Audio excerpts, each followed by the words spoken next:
Solve कर देंगे for sure. Okay, so the very basic mechanism, so let's start a lecture which is like related to JAK. STAT pathway और signalling pathway. दोबारा से मैं यहाँ पे एक और चीज डिस्कस करना चाहूंगी कि अगर हम सिग्नलिंग पाथवेज की बात करें तो क्या हम इनको अपोप्टोसिस, म्यूटेशन, माइग्रेशन, सेल में जो भी चेंजेस आ रहे हैं, साइटोस्केलेटल चेंजेस और पता नहीं क्या क्या क्या क्या जो भी खिचड़ी पक रही है आपकी बॉडी में, मेरी बॉडी में, ओवरऑल सबकी बॉडी में, तो क्या इनको हम सिग्नलिंग पाथवे को कनेक्ट कर सकते हैं? Question mark again practically. इनका रेलेवेंस या इंपॉर्टेंस क्या है? Okay, so can we connect these with cancer, cell growth, migration? Migration किसका? सेल्स का। चोटें लग जाती है, चोटें ठीक होती है, एपोप्टोसिस होता है बॉडी में, स्टेम सेल ग्रोथ होती है, क्या इनसे कनेक्ट कर सकते हैं इन पाथवेज को, जो भी हम लोग समझते आ रहे हैं पाथवेज को? सो प्रैक्टिकली क्या इनका रेलेवेंस है इन पाथवेज का? अगर ये नहीं है आगे बॉडी में, कुछ भी म्यूटेशन हो गया, ये म्यूटेंट आ गया सपोज, तो what will happen to that particular machinery? So this is my question again, because we have to understand the concept practically, the very practical stuffs. अब यहाँ पे आ जाते हैं जैक स्ट्रैट पाथवे से। तो फुल फॉर्म की बात मैं इतनी नहीं करूंगी क्योंकि हमको फुल फॉर्म पता है कि भैया जैक जो है वो जेनेस, ये फुल फॉर्म बता ही देते, जेनेस काइनेजेस होते हैं। सो काइनेजेस का मतलब क्या है? क्या ये एंजाइम्स हैं? क्या इनका फॉस्फोराइलेशन में कोई रोल है? और टैट, टैट क्या है और इज फुल फॉर्म अगेन? तो हम लोगों ने समझ लिया है कि signal transducers and activators of transcription. यहां नाम से ही पता लग रहा है, क्या ये प्रोटीन है या कुछ और? नाम से ही पता लग रहा है कि जैन का क्या काम है, ये एक्टिवेट करने वाले हैं जैसे सिग्नल मिलेगा ट्रांसक्रिप्शन को या फिर जीन एक्सप्रेशन को। और काइनेसिस का क्या रोल होता है? Phosphorylation, right, we know that. So नाम से क्लियर कट पता लगे कि क्या क्या ये चीजें होने वाली है, किस तरीके से ये एक्ट करने वाले। चलिए थोड़ा सा मैकेनिज्म हम लोग यहाँ पे समझ लेते हैं। तो ऑब्वियसली जो चीजें हैं, जो भी हो रहा है प्रोसेस, ये सेल के अंदर होता है और सेल के अंदर प्लाज्मा मेम्ब्रेन होता है। प्लाज्मा मेम्ब्रेन के अंदर भी, सेल के अंदर भी बहुत सारी चीजें होती है, जहाँ पे क्या क्या आ रहा है? न्यूक्लियस आ रहा है, साइटोसोल आ रहा है, वही चीजें चल रही है जो हमने पहले लेक्चर्स में समझी थी। सेल के अंदर है तो सब कुछ यही तो हो रहा है। ओके, तो यहाँ पे क्या होता है? यहाँ पे होता है कुछ रिसेप्टर होता है जिसको हम लोग बोलते हैं साइटोकाइन रिसेप्टर, और कुछ पोर्शन इस साइटोकाइन रिसेप्टर का मेम्ब्रेन, सेल मेम्ब्रेन और प्लाज्मा मेम्ब्रेन के कुछ बाहर होगा और कुछ पोर्शन अंदर की तरफ होता है। Okay, this is like again, cell के अंदर साइटोसोल है, यहाँ पे न्यूक्लियस है, और ये जो मैंने यहाँ पे बनाया है ये क्या है? This is cytokine receptor.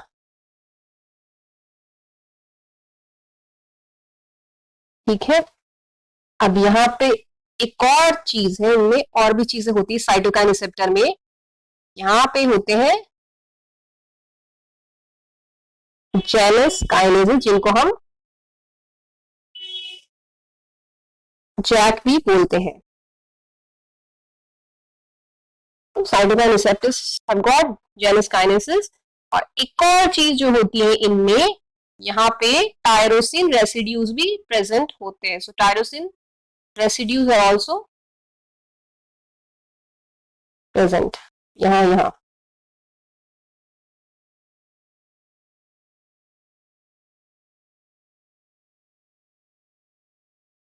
Okay, क्योंकि ये साइटोकाइन रिसेप्टर्स है तो रिसेप्टर्स का क्या काम होगा? रिसेप्शन का काम होगा, उनका काम होगा, राइट। तो एक्टिवेट कब होंगे? जब इनको क्या मिलेगा? साइटोकाइन मिलेगा। और वो साइटोकाइंस कुछ भी हो सकते हैं, जैसे कि growth factors, interferons, interleukins, etcetera etcetera. Now the question arises कि प्रोलैक्टिन जो है वो एक हार्मोन है, तो इसका साइटोकाइन रिसेप्शन से या इस पाथवे से क्या लेना देना है? जी हाँ, प्रोलैक्टिन जो है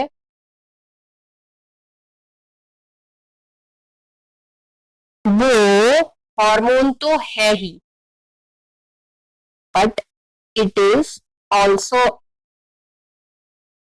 अ साइटोकाइन। यानी कि अगर ये लीगेंड या ये पार्टिकुलर साइटोकाइन इस रिसेप्टर से जुड़ेगा, यहाँ पे प्रोलैक्टिन अगर जुड़ जाएगा दिस पर्टिकुलर लाइगेंड और साइटोकाइन, तो ये जो पाथवे है ये एक्टिवेट होने वाला है, क्योंकि रिसेप्टर से जुड़ते ही क्या होगी?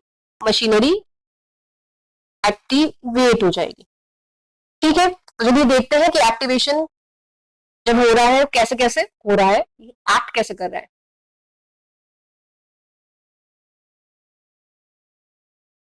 जैसे ही देखिए यहाँ पे जुड़ चुका है रिसेप्टर से, साइटोकाइन बाइंड कर चुका है, तो उसके आगे का मैकेनिज्म अब चल रहा है। तो जैसे ही ये बाइंड हुआ प्रोलैक्टिन इस साइटोकाइन रिसेप्टर से, तो ये क्या होंगे? ये डाइमराइज हो जाएंगे, यानी कि डाइमर्स फॉर्म में आ जाएंगे।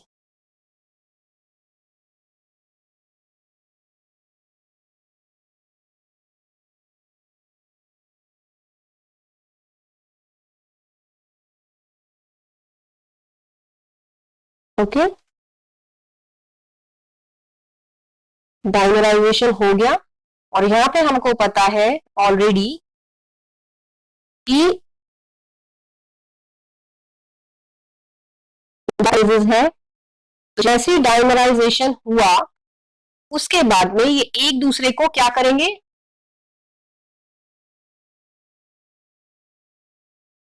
इनका ऑटोफॉस्फोराइलेशन हो जाएगा, यानी कि एक दूसरे को क्या कर रहे हैं? ये फॉस्फोराइलेट कर रहे हैं। काइनेजेस का काम ही क्या होता है? फॉस्फोराइलेशन का होता है। एक दूसरे को क्या किया?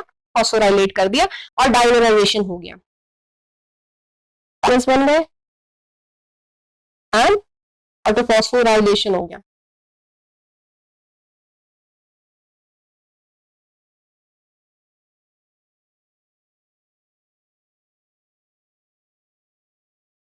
Right, now next, this is second step. Third step में क्या हो रहा है? उसके बाद में कहानी ये जारी है,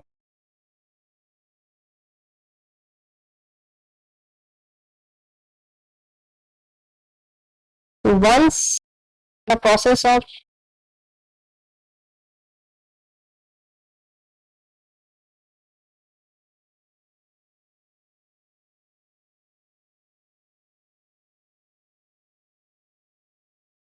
dimerization is done,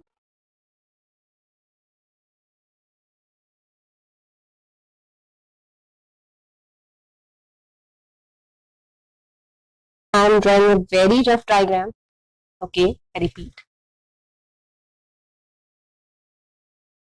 तो यहाँ पे जैक है जो कि फॉस्फोराइलेट हो चुके हैं,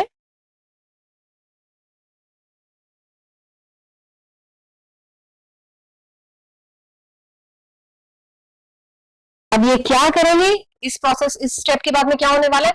अब यहाँ पे हम लोगों ने जाना था कि साइटोकाइन रिसेप्टर्स पे यहाँ पे टायरोसिन रेसिड्यूज भी होते हैं, तो इनके फॉस्फोराइलेशन के बाद में अब यहाँ पे इन टायरोसिन रेसिड्यूज का भी क्या हो जाएगा?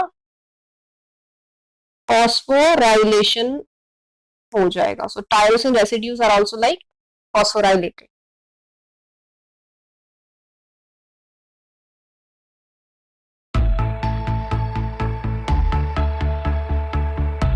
टायरोसिन रेसिड्यूज आर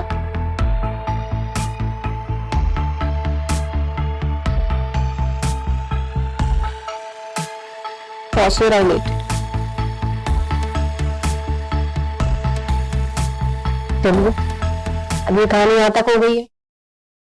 अब पहुंचते एक और स्टेप पे। अब आगे का कहानी चल रही है। ये सब कुछ सेल के अंदर ही तो हो रहा है।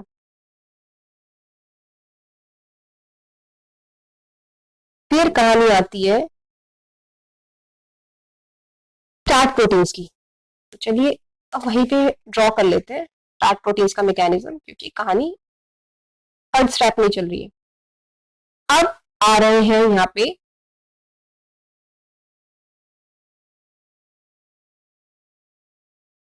Start proteins. तो यहाँ पे तरीके से इनका एक डोमेन होता है जिसको हम लोग बोलते हैं SH2 डोमेन एंड STAT। क्या ये प्रोटीन्स है कुछ और है?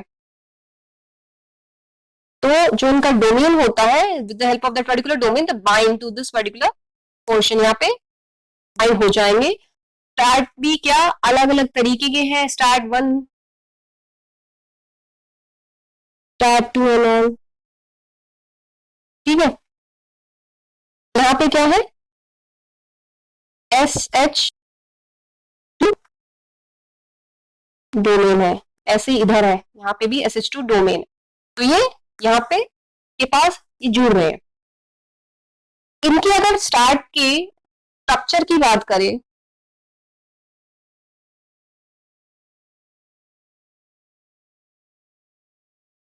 they have got like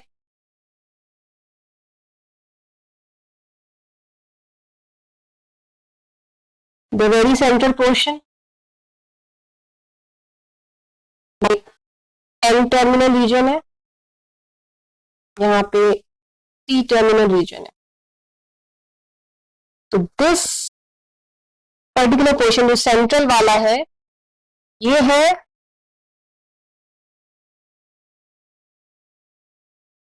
DNA lining वाला पोर्शन।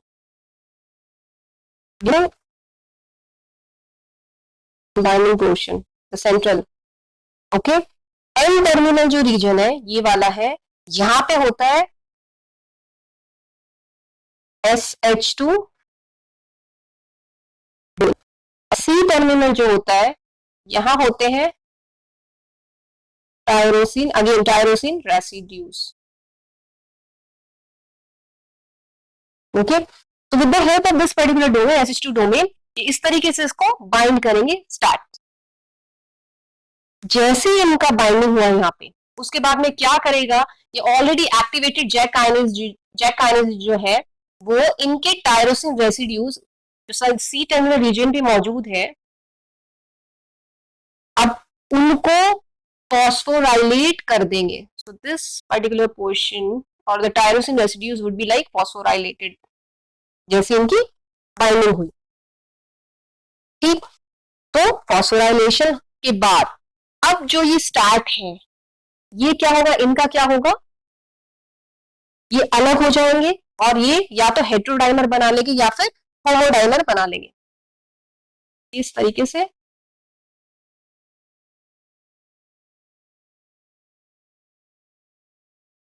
अब ये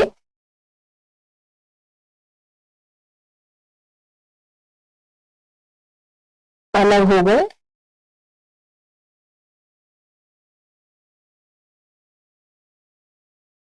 and they would, या तो ये स्टार्ट डाइमर्स बनेंगे, इनका भी डाइमराइजेशन होगा, या तो ये होमोडाइमर्स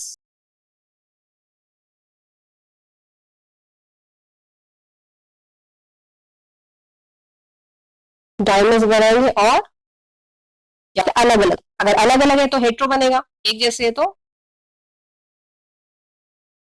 होमोडाइमर्स बनेंगे। एंड वंस दिस डाइमराइजेशन और the dimers of start formed, अब ये कहां पहुंचेंगे, न्यूक्लियस में पहुंचेंगे। तो वहां पे आ गए थे दोबारा से,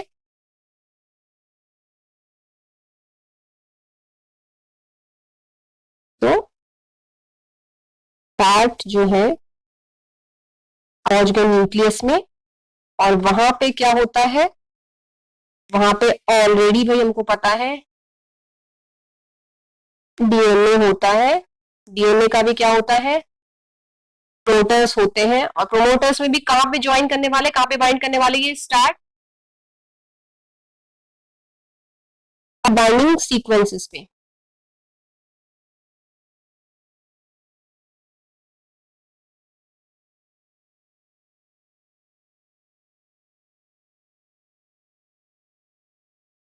तो इनके जो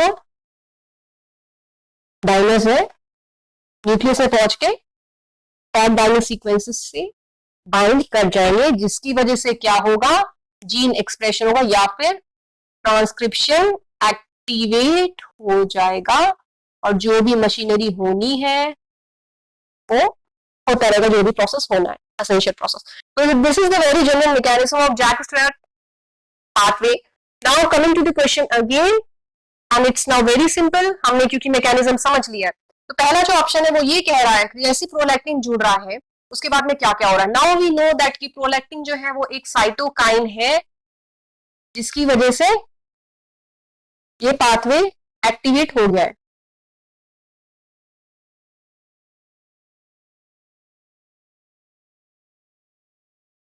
फर्स्ट ऑप्शन क्या कह रहा है, फर्स्ट ऑप्शन में कह रहा है जैसे रिसेप्टर्स बाइंड करते हैं प्रोलैक्टिन से, तो वो रिसेप्टर्स का जो होता है इंट्रिंसिक टायरोसिन काइनेज एक्टिविटी जो होता है वो नहीं होता। तो बिल्कुल पहला वाला जो ऑप्शन है वो बिल्कुल सही है, क्योंकि जब तक जो है लिगेंड बाइंड नहीं हो रहा है तो रिसेप्टर्स की कुछ भी जो अंदर की जो काइनेज वाली एक्टिविटी वो एक्टिवेटेड फॉर्म में नहीं है। तो A option is perfectly correct. Now if you like I have to do this particular question very fast, तो ऑमिट कर लेते हैं पहले से ऑप्शंस। तो अगर मैं जल्दी ऑप्शंस देखूं और ई ऑप्शन पे आऊं, तो वहां पे क्लियर कट दिख रहा है कि there is no involvement of STAT, यानी कि ई ऑप्शन जो है वो पहले से ही गलत हो गया है। तो इस तरीके से मैं ऑप्शन नंबर थर्ड को और फोर्थ को पहले बहुत ही जल्दी क्रॉस कर दूंगी, मतलब आउट कर दूंगी, क्योंकि ई ऑप्शन जो है वो क्लियर कट गलत है। अब कहानी आ रही है कौन से ऑप्शन सही है, ए बी सी डी में से, क्योंकि ई तो पहले ही हमने गलत साबित कर दिया, क्योंकि स्टार्ट प्रोटीन्स का तो बहुत ही क्रूशियल रोल है इस पर्टिकुलर पाथवे में। तो ये option is correct. Now second option is like B option says upon prolactin binding, यानी कि प्रोलैक्टिन के जुड़ने के बाद रिसेप्टर्स डाइमराइज हो गए और जो एसोसिएटेड काइनेज एक्टिविटी वो एक्टिवेट हो गई। अभी हम लोगों ने समझा, यही तो समझा है कि जैसे प्रोलैक्टिन जुड़ रहा है यहाँ पे, उसके बाद में इनका क्या हुआ, यहाँ पे ऑटोफॉस्फोराइलेशन हो गया, ये डाइमर्स हो गए, बिल्कुल क्लियर कट है। और ये जो पर्टिकुलर जो मैकेनिज्म है वो एक्टिवेट हो गई, यानी कि बी ऑप्शन बिल्कुल सही है, क्लियर। अब सी और डी ऑप्शंस बचे, जहां से कि क्लियर कट दिख रहा है कि डी ऑप्शन भी सही है। अब सी ऑप्शन क्यों गलत है, वो कह रहे हैं कि प्रोलैक्टिन बाइंडिंग जैसे रिसेप्टर से हो रही है, वो इंट्रिंसिक एक्टिविटी को, काइनेस एक्टिविटी को एक्टिवेट कर रही है। ये डायरेक्टली तो नहीं हो रहा है ना, पहले तो रिसेप्टर्स डाइमर्स बना रहे हैं, उसके बाद में जो उनसे रिलेटेड, उनसे एसोसिएटेड जो काइनेस एक्टिविटी वो एक्टिवेट हुई है। तो सी ऑप्शन तो क्लियर कट गलत हो गया है, डायरेक्टली तो नहीं हो रहा है, this is not happening. And now D option which is actually correct. Why? Because stars are playing a very crucial role in this particular pathway. और उसके बाद में अभी हमने समझा कि इनका भी यहाँ पे क्या बन रहा है, डाइमर बन रहा है, ये डाइमर बना, और उसके बाद में क्या हो रहा है, जीन एक्सप्रेशन हो रहा है फॉस्फोराइलेशन के बाद में। तो वही सी ऑप्शन कह रहा है। So option number D, sorry option D कह रहा है, ठीक है। तो ए बी टी जो है वो हमारे करेक्ट आंसर्स है, ई तो क्लियर कट गलत है। और थोड़ा सा कंफ्यूजन बच्चों को बी और सी में हुआ होगा, तो यहां से भी हमने समझना मैकेनिज्म समझ के किसी option is clear cut wrong. One जो है हमारा सही ऑप्शन है इस पर्टिकुलर क्वेश्चन का। तो I hope you understood very mechanism. I repeat, mechanism को समझना बहुत ज्यादा जरूरी है। जब तक आप लोगों ने मैकेनिज्म नहीं समझा और जस्ट उसको मदद कर रखा है, तो इस तरह के क्वेश्चन सॉल्व नहीं होंगे। अगर एक बार आप लोगों ने मैकेनिज्म समझ लिया, तो ये क्वेश्चन जो है काफी सिंपल और काफी स्कोरिंग है।